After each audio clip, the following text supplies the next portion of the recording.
Hello and welcome to our presentation. The title is Reclaiming African Knowledges and Histories While Teaching Young Children.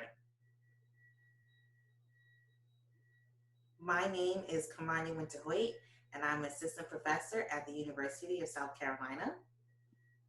And I am Susie Long, and I'm a professor at the University of South Carolina. My name is Jarvais Jackson. I am a doctoral candidate at the University of South Carolina and also the director for the Center for the Education and Equity for African American Students at the University of South Carolina. Hello, I am Jennipher Frazier. I am also a doctoral candidate working on my PhD in language and literacy, and I'm also a literacy coach at Jackson Creek Elementary School. Hello, I'm Mukkaramah Smith. I am a first grade teacher for Richland School District 1 in Columbia, South Carolina at Lewis Greenview Elementary.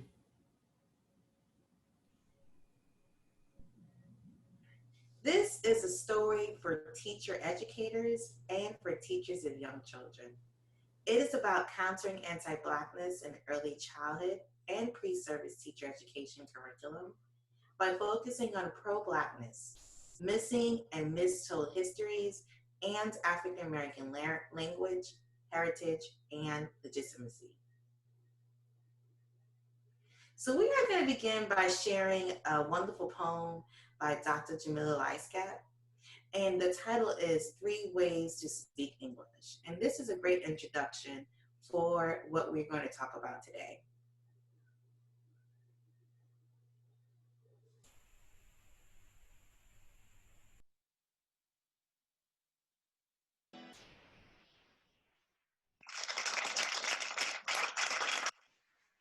Today, a baffled lady observed the shell where my soul dwells and announced that I'm articulate.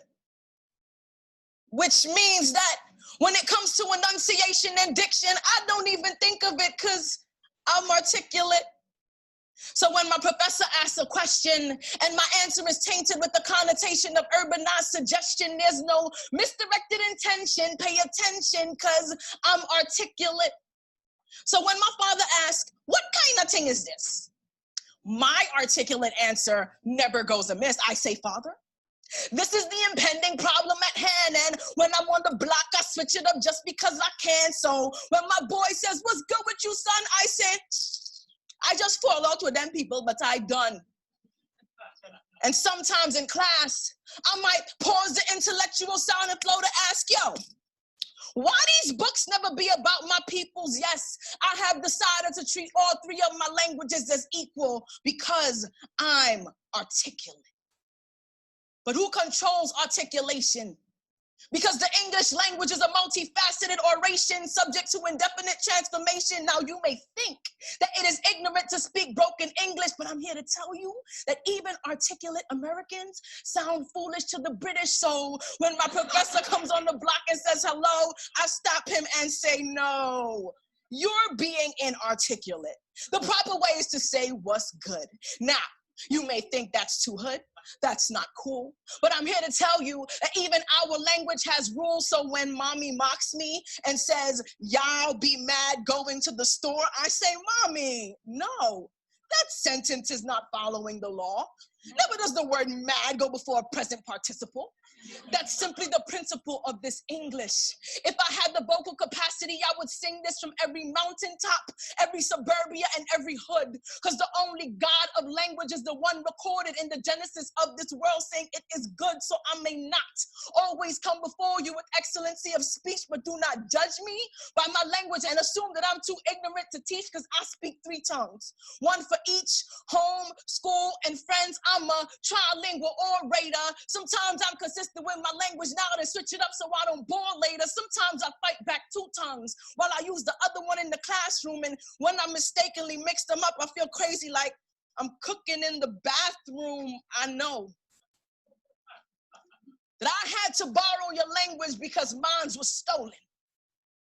But you can't expect me to speak your history wholly while mine is broken. These words are spoken by someone who is simply fed up with the Eurocentric ideals of this season. And the reason I speak a composite version of your language is because mine was raped away along with my history. I speak broken English so the profuse and gashes can remind us that our current state is not a mystery. I'm so tired of the negative images that are driving my people mad. So unless you've seen it rob a bank, stop calling my hair bad. I'm so sick of this nonsensical racial disparity, so don't call it good unless your hair is known for donating to charity as much as has been raped away from our people. How can you expect me to treat their imprint on your language as anything less than equal? Let there be no confusion. Let there be no hesitation. This is not a promotion of ignorance. This is a linguistic celebration. That's why I put trilingual on my last job application. I can help to diversify your consumer market is all I wanted them to know. When they call me for the interview, I'll be more than happy to show that I can say what's good, what's agwan, and of course, hello. Because I'm articulate. Thank you.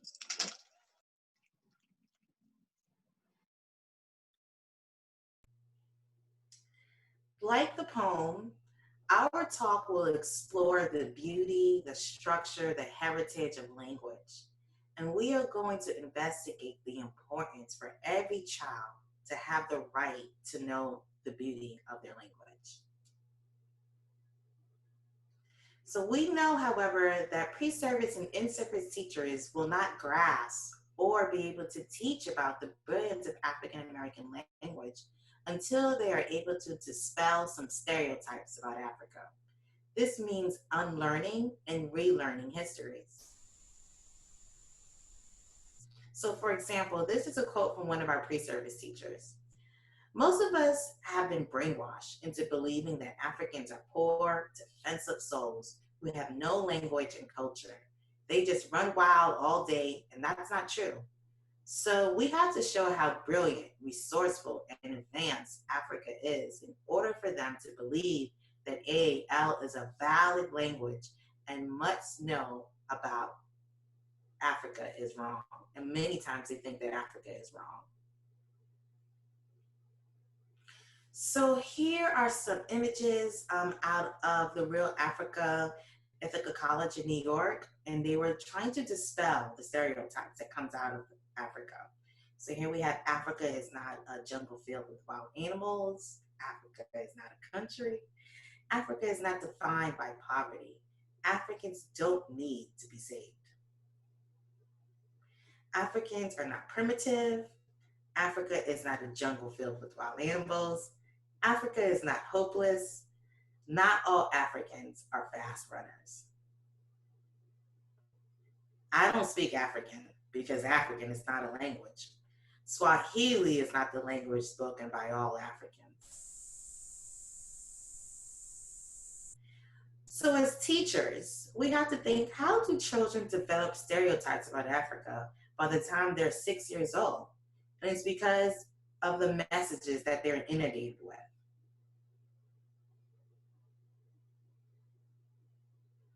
And then when our children are exposed to these images, this is what they think. This is a quote from a first grader.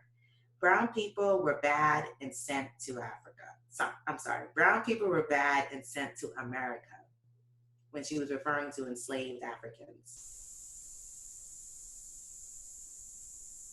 So when we think about how our children are developing these ideas and these stereotypical ways of thinking about Africa, we ask ourselves, is it just from mainstream media, or do we have a hand in it in schools? And so we start off by thinking about when schools don't counter these stereotypes, we're just as guilty as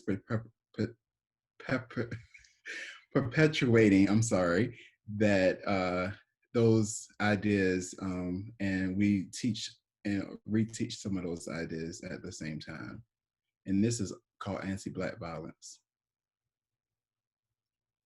So there are 5 particular types of anti-Black violence that happens in schools that Dr. Lamar Johnson, Dr. Nathaniel Bryan, and Dr. Gloria Boutte talk about in this article. And those five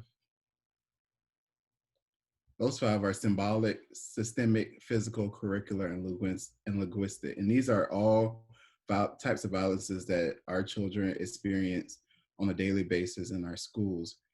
For the sake of our talk today, we're going to focus in on 2 particularly.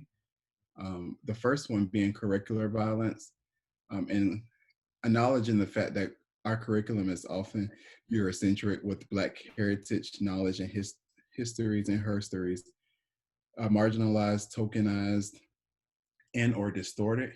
And so these are some examples, but we find a lot of academic language celebrating and making the things that Europeans did to bring Africans to this country and what they did to Native Americans in a way that was okay, versus calling it as it is, and also honoring and celebrating the things that Black people and other people bring to culture and to our country. One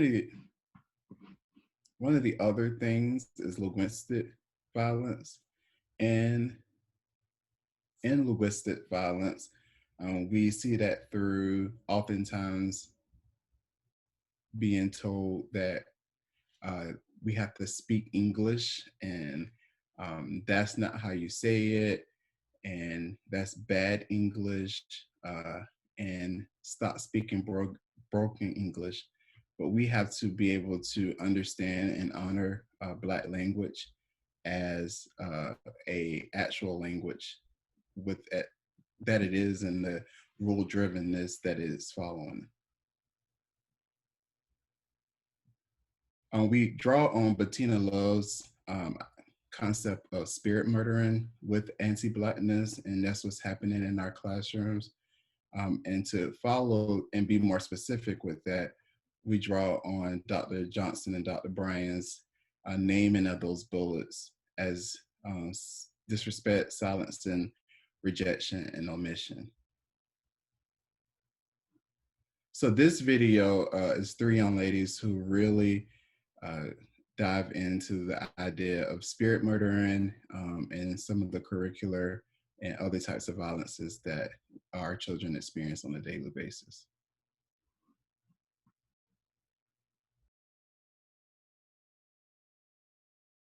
I'm so proud of my next guests. They're 3 young women who are determined to change the world, one word at a time. They're part of a nonprofit organization called Get Lit, a program here in Los Angeles focused on teaching teens literacy through poetry. They recently opened for John Legend at the Hollywood Bowl, and now they are here to share their powerful performance with us. Please welcome Melissa, Zaria, and Rhiannon.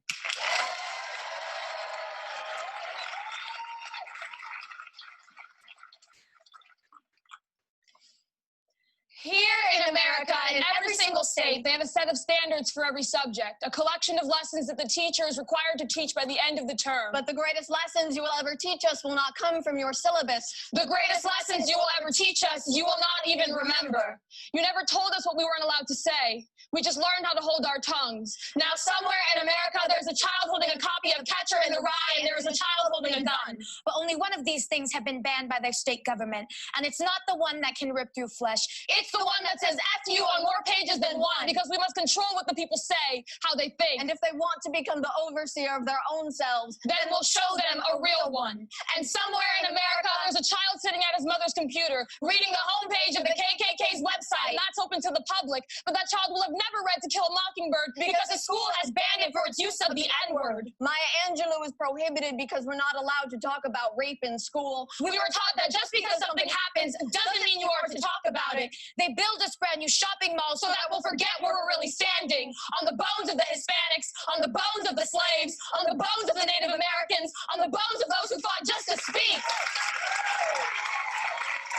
Transcontinental Railroad to Japanese internment camps. There are things missing from our history books. But we were taught that it is better to be silent than to make them uncomfortable. Somewhere in America, Private schoolgirls search for hours through boutiques trying to find the prom dress of their dreams. while kids on the South Side spend hours searching through the lost and found, because winter's coming soon and that's the only jacket they have. Kids are late to class for working the midnight shift. They give awards for best attendance, but not for keeping your family off the streets. These kids will call your music ghetto. They will tell you you don't talk right. Then they'll get in the backseat of a car with all their friends, Sing about how they're about that life and we can't stop. Somewhere in America, schools are promoting self-confidence, while they whip out their scales and shout out your body fat percentage in class.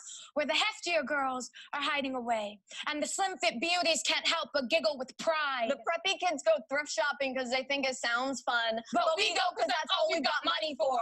Because Mama works for the city. Mama only gets paid once a month. Somewhere in America, A girl's getting felt up by a grown man on the subway. She's still in her school uniform, and that's part of the appeal. it's hard to run in knee socks and Mary Janes, and all her male teachers know it too. Coaches cover up star players raping freshmen after the dance. Women are killed for rejecting dates. But God forbid I bring my girlfriend to A prom. girl is blackout drunk at the after party. Take a picture before her wounds wake her. How many pixels is your sanity worth? What's a 4.0 to a cold jury? What you learn in class today? Don't talk loud. Don't speak loud. Keep your hands to yourself. Keep your head down. Keep your eyes on your own paper. If you don't know the answer, Fill in C. Always wear earbuds when you ride the bus alone. If you feel like someone's following you, pretend you're on the phone. A teacher never fails, only you do.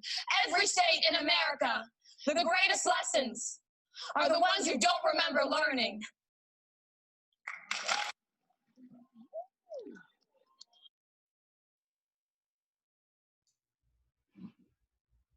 And as they really dove into the curricular violence that our students often face, we think about the act of this country really forming. And when most children learn about the United States, they learn about colonization as the age of its exploration or the age of discovery. And that academic language has to be transformed into some of the realities that it was of genocide, the stealing of land and resources, dehumanization of indigenous people, and that all was committed by European colonizers around the world.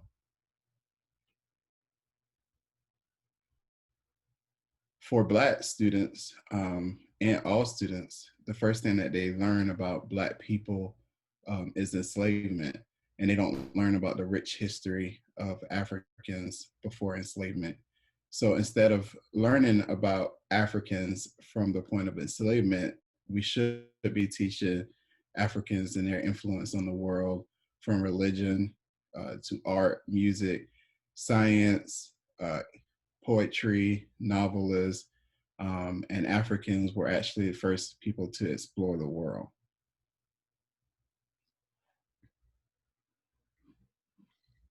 So in our pre-service teacher education program and in our in-service teacher education, we wanted to change that. First of all, focusing on the important reality that is often and almost always left out of our history books, that Africa existed as great civilizations before colonialism. So prior to ever talking about language in our pre-service teacher education classes and in our in-service professional development, we introduce a relearning of colonization and focus specifically on pre-colonial African contributions to the world's knowledge. Because by the time our students get to the point, and by the time young children get to the point that they're going to learn about enslavement, we want them to already know that the people that were ripped from their homes were scientists, mathematicians, the first explorers of the world, some of the first astronomers, and on and on. So today we're going to share pre-service and in-service teachers' work in two related areas: expanding prospective and in-service teachers' knowledge of Africa, and teaching about African American language and its links to languages of West Africa. So for our pre-service teachers, this is taught in 3 courses in our early childhood program. And these are mandatory courses: culturally relevant pedagogy, linguistic pluralism, and teaching reading in early childhood education. And hopefully soon, it's right now going through the committee structures, and we will have a new course which will also be required for our early childhood majors called African Diaspora Literacy in the Early Childhood Classroom. And that's where we're really going to focus in helping them deeply learn the African histories that they never learned. So as we do that, and you're going to see some of the results of that in this presentation, we require our students to plan and teach lessons in sort of a sequential way, because we want them to build specific kinds of knowledge for children before they ever even talk about African American language. First of all, we want them to teach just simply about the beauty and brilliance of multilingualism, which is critical in a country where we are revering monolingualism. We want them to understand the damaging impact of linguistic discrimination. So we provide lots of examples of that for our pre-service teachers so that they in turn provide examples for young children. We want them to learn about Africa as a continent with 55 countries and over 2,000 languages. We want them to learn about and research African scientists, mathematicians, artists, explorers, and on and on and on, who had knowledge long before Europeans, but whose knowledge was often claimed by Europeans. Then we want them to understand how the African diaspora became the diaspora and the many languages that were brought from Africa to diaspora countries. And from that, we're able to make some connections to then being able to talk about African American language and links between African American language and West African language structures and interactional styles. And we emphasize that we want them and the children to know that as speakers of AAL and standardized English, or AAL and standardized English and Spanish, or Mandarin, or Portuguese, that students are multilingual. And we teach them to use the term translation rather than code switching, so that they really emphasize and legitimize the fact that we are talking about languages. This is an act of translation. So we're going to share some examples with you, mostly from pre-service teachers, but also from some in-service teachers working with pre-K through third grade children. And a lot of these examples are coming from our pre-service teachers learning about this African background and language background in their linguistic pluralism and culturally relevant pedagogy courses. And then in Kamania's reading methods course, they further develop those lessons and teach them one-to-one with students on site at Greenview Elementary School. So we're now going to share with you the images that the students have used within their classes that they were teaching during their pre-service time. And as we said, the first thing that is required to know that Africa is filled with lots of beautiful things and people, and it has a lot of brilliance coming out of it, and dispelling the myths that they may have already heard or seen, as Kamania talked about, by the age of 6. We always like to start with knowing where we are to the relation of Africa. So we talk with them about being in North America and where the continent of Africa is, and making sure that they see the relationship for the size. And so they do go in and talk about the continent of North America and the continent of Africa, and making sure that they know that Africa is a continent and not a country. So here we're just showing some places where the students showed Africa and some of the countries. This is a picture that has all 55 countries in Africa. And so the pre-service teachers do talk with their students about Africa and where the countries are, as well as the languages that are spoken in the different countries. A pre-service teacher wrote, "We learned so much from the contributors to the world's knowledge in Africa." So again, as Susie said, we have a lot of things that started in Africa that we don't really hear about. So in this section, our students were really going through and showing their students all of the brilliance that came from Africa. So for this particular slide, the teacher talked about math and how we were counting during that time. And so they also showed where the country was in Africa that it originated from. So this was the Republic of Congo. We also talk about the contributions that were made before Europeans. And so we have the medical contributions like vaccines and how to have set broken bones and brain surgery. And also just talk about how they were the first people to do it before it was done by Europeans. They talk about Abu Bakari II. He was a king in the country of Mali. So they continue to learn more. So these are just different images from the students, the pre-service students, as to what they showed their K-3 students. Some more information. We also want them to think about things on a deeper level. So some of the critical thinking that they've asked their students and they ask themselves is, how do you think people in America, why do you think people in America have not heard about the great explorer, Abu Bakari II? And then another question is, what can we do about that? They also talked about Africans being the first astronomers and how they studied the stars, including the sun, over 7,000 years before anyone else. Again, we talk about the relation of the world and how we get to Africa. It is a continent, and we compare it to where we live in the continent of North America. We also look at the Nabtu Playa, who were the first to do the calendar counters with, but we're used to hearing about it being on the Stonehenge in England. So we wanted to make sure that they knew that Africans, astronomers, discovered this method first, 2,000 years before. Okay. The Dogon people of Mali were also studying the stars, and they were the first to see the star Sirius B before it was photographed in 1970.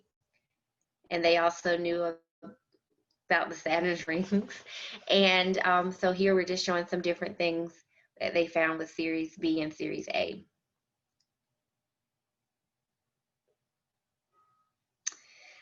And the last image that we will show for today, in the centerpiece, we have some art that was created by Africans. And we just wanted to show you how closely related they are from Modigliani and Picasso, who were both Italian artists.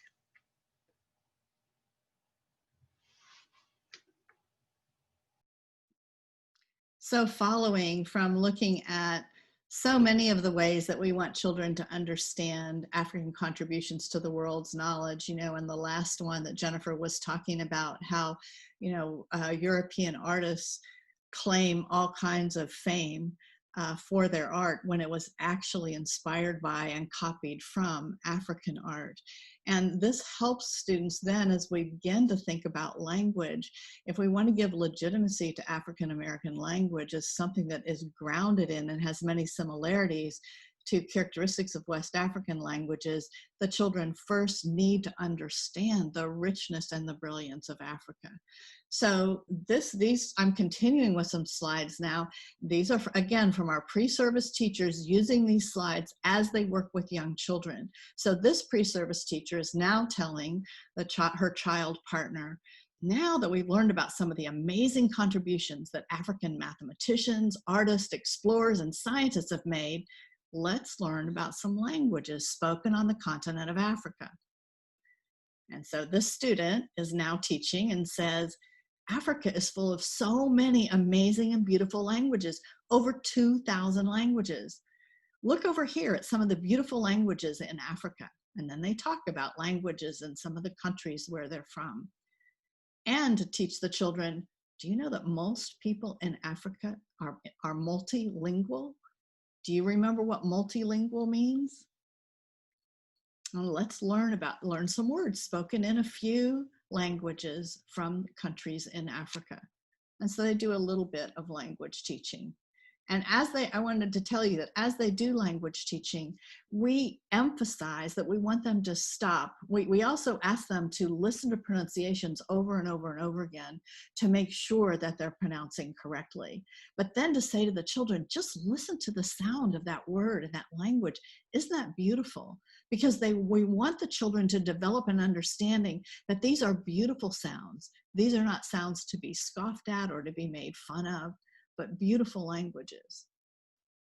And then they continue by talking about, on this amazing continent of Africa, then something happened. All of a sudden, people from Europe, or over hundreds of years, did what was called a scramble for Africa. They thought, oh, we could really gain wealth and power and control if we could get control over some of these countries in Africa. So they teach the children about colonization of Africa and what happened. They teach them about genocide, about taking away people's cultures, languages, ways of being, and then also about forcibly taking people to other countries around the world and enslaving them, thereby dehumanizing them. And they teach children that from these rich cultures of Africa, many Africans, and here's where this history is so important. They need this rich history of Africa to be able to teach this now. Many Africans, mothers, fathers, grandmothers, grandfathers, fathers, scientists, poets, musicians, mathematicians, leaders, were forcibly taken from their homes by Europeans and brought to many places around the world where they were enslaved and physically and psychologically brutalized and forced to do the work of their European colonizers. And this is from another teaching slide.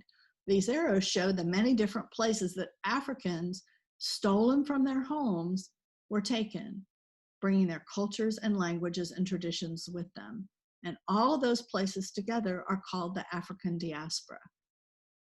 Now, in the process of doing this, they had to do a lot of correcting of children's misperceptions. This comes from the quote that Kamania read at the beginning. So one of our student teachers said, I first asked my buddy what she knows about slavery. She told me that brown people were bad and sent to America. I told her that when Africans were taken away from their homes, they were moms, dads, grandparents, siblings, doctors, lawyers, teachers, scientists. They didn't do anything to deserve the treatment they were given. So then we began talking about language. And so our students talked with children about how Africans brought languages with them. And many of the rules that govern languages of West African languages, we can see in African American language today.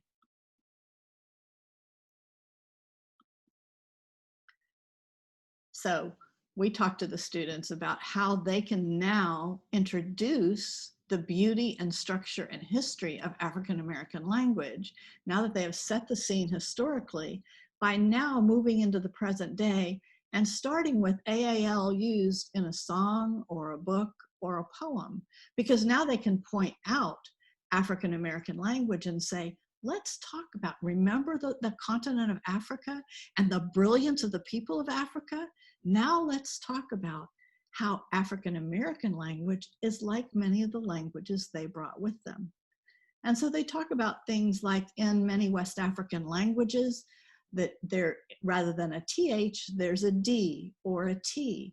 And so using the song Juba Dis and Juba Dat from Sweet Honey in the Rock is one way to introduce that. This also comes from one of the student slides, who said to the children, all languages have rules, so let's learn about some rules of African American language. Now this comes kind of in the middle of one of the students' lessons, and the student is teaching the children about the controlled R sound, you know, ER, IR, and so on, and saying in many West African languages, there isn't a controlled R. And so we often see the same thing in African American language. And she used music to be able to engage the children in that conversation. One of the things we ask them to do is when they're talking about African American language is to engage the children in not code switching exercises, because code switching tends to say, oh, you're learning about African American language just in service of standardized English. We want them to learn that African American language is a legitimate, literary, historical, structured language in itself. And so we do that by having them then take phrases and teaching the children translations across multiple languages. So here you can see that this student is using African American language, standardized English, back to African American language, and then into Spanish.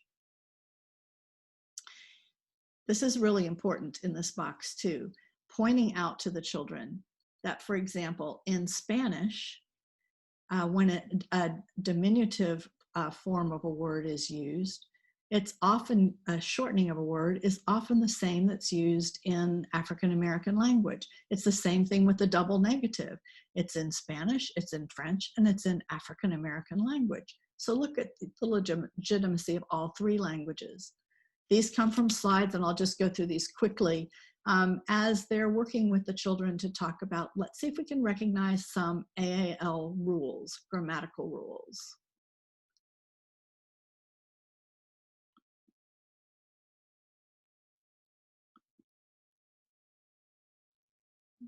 This rule for possession. So there's no need for an apostrophe S because of the placement of the person that possesses the object. It's obvious who owns the object. The apostrophe S is not needed in African American language. This comes from a student slide. Today we're going to practice translating between African American language, Spanish, and standardized English.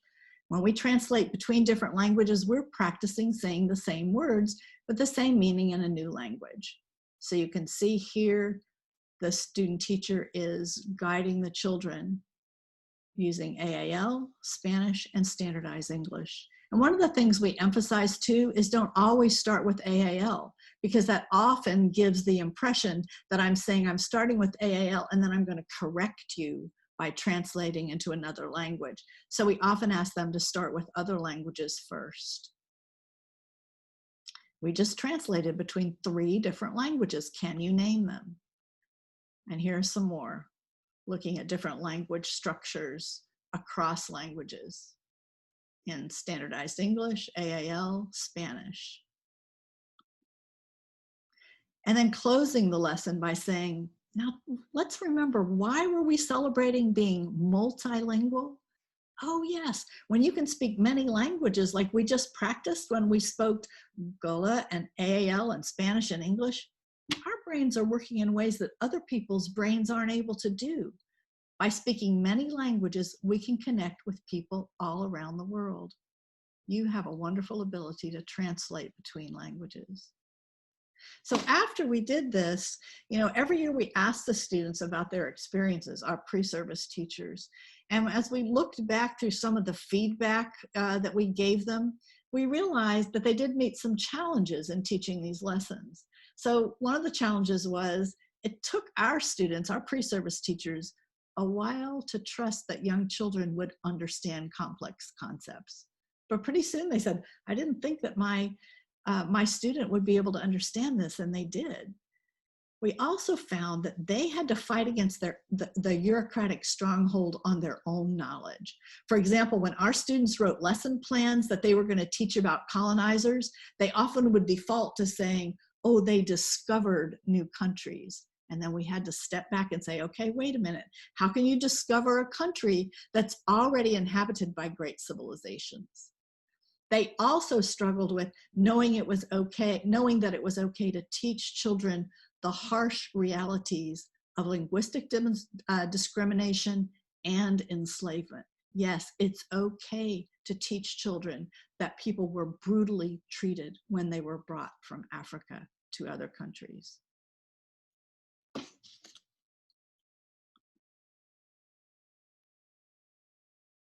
So I think Kamania is going to take us into the successes they talked about. So we're going to show you some examples from our pre-service teachers. This is one quote. It was exciting to see my buddy's reaction when I told him that Abu Bakr II sailed to North America 180 years before Christopher Columbus. He was shocked. I could tell this was the first time that he was hearing this. I believe that this kind of teaching is crucial. I had doubt, but now I couldn't be more sure that this is the kind of work we need to be doing. You must start teaching about Africa as a place of knowledge and the languages spoken in African countries, because that is our foundation in history. I think that teachers should have to take an actual class on African history and languages to give us more confidence and the ability to contribute to lessons using our own knowledge. So this is something that we have to be cognizant of. As teachers, we have to build our own content knowledge before we go out and do this work. Our schooling was made to foster white supremacy. We are only taught about white history, even though there's so much more. Our students are getting only part of our history, and that just isn't okay. And here's some more. This is the only instructional space we have to explore issues of race and equity. In previous courses, we talked about diversity, but it's really the bare minimum. It's definitely not the same. This coursework gave me the education I wanted in a way that both enlightened and empowered me as a Black woman in white-dominant spaces. I felt like I was finally understood and valued in the classroom. These are college students. Next, we're going to transition into the work that I was able to do with Mukkaramah Smith. She is a first grade teacher in Richland 1. And we also have an article coming out in the Journal of Literacy Research that you can check out, please. And it is my pleasure to announce that she and Caitlin Jones are going to be the award recipients of Download Grades Award. And please come on November 20th at 6 p.m. to learn more about their work together. So here we have a chart where this was based on the literature that the first graders had used, mandated by the district. And we decided to do an analysis on the characters of the book. So for the interactive read alouds, the main characters in the book, 56% of those books were based on animals. Here, if you go to Reader's Workshop, 62% of those books, the characters were white. And when you're in Writer's Workshop, 64% of those characters are animals. So basically, if you are a Black or brown or person of color and sitting in that classroom, you are more likely to see animals or white people before you see yourself. So we knew that this was something that we were going to have to decolonize in our classroom, working together. So we did not allow pacing guides to restrict our decisions. Instead, we committed to building our own knowledge to decolonize our first grade curriculum. So did we teach to the standards? Yes, we did. Did we use a mandated program? No, we didn't, okay? It was important for us to decenter whiteness and center the voices of Black knowledge, stories, histories, experiences, and most importantly, joy. So one of the first activities that we did in my first grade classroom was we took African cultural principles and built a respectful community instead of using a behavior management system. And we used a literary text, Light as a Feather, and it speaks to the 42 laws of Mayat for the children. And what we did was introduce 2 principles each day. We discussed them amongst ourselves in our class community and wrote about them and what we thought they meant to us. We illustrated them and created a PowerPoint presentation. And eventually that led us to creating a lap book for the children to use throughout the school year. And here we learn through our Mayat principles, righteousness, justice, truth, and reciprocity, and the illustrations that the children worked in small groups to create illustrations of those principles. And so here we have our state standards. We did not let our state standards to overwhelm us in our creating our plans. We use social studies, English language arts. We talked about, in geography, we talked about the social studies, we talked about the continents, the different countries and our states. We focused on Africa and its 55 countries. And we learned that through literary text and through songs as well. And we took that throughout the school year. And so as you see here, we continue with our daily affirmations, and all of those were connected to our MIOP principles that we used for our community, kind of a guide of how we wanted our class community to behave and things that we wanted to guide us in our actions. We had read alouds about our name stories. That was another project that we did where the children were able to read literary texts about how names were originated and how our connection to our families, how they were given to us. We also had a wax museum that we did in the month of February, and that was kind of in commemoration of Black History Month. Instead of us just doing a Black History report and reading it out amongst ourselves, the children were able to emulate a lot of the Black heroes that we look up to. And we did a wax museum in our classroom. And one of the things we also did was a pen pal project where we wrote to pen pals in Cairo, Egypt, and they wrote back and forth with the children, and they really enjoyed not only identifying where Cairo, Egypt was on the map, but to being able to know that a lot of these first graders were just like us going through the school year and learning a lot of the same things that we were learning as well. So this is a picture of how we fostered our strong racial and gender identities. One of our first graders was so enthralled with Hatshepsut that she selected her for her wax museum presentation. And she often wrote about her. She called herself the queen of the classroom, and the pharaoh of the classroom. And her family members immediately noticed. Her mother said, "It's important for my baby girl to be educated of all our history because we are so much more than being slaves." So not only did the children have a connection there at school, the families came into the classroom and enjoyed the wax museum, and they really did take off with that project. And so this is a video showcasing some of the learning that we did in our first grade classroom throughout this school year.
We apologize for that sound, but you know, as teachers in technology, we do the best that we can. So in closing, we follow our graduates as partners in the work to liberate and reclaim African histories, languages, and African American language as foundational to linguistic celebration in every classroom. Thank you for joining us, and we look forward to having a further discussion with you.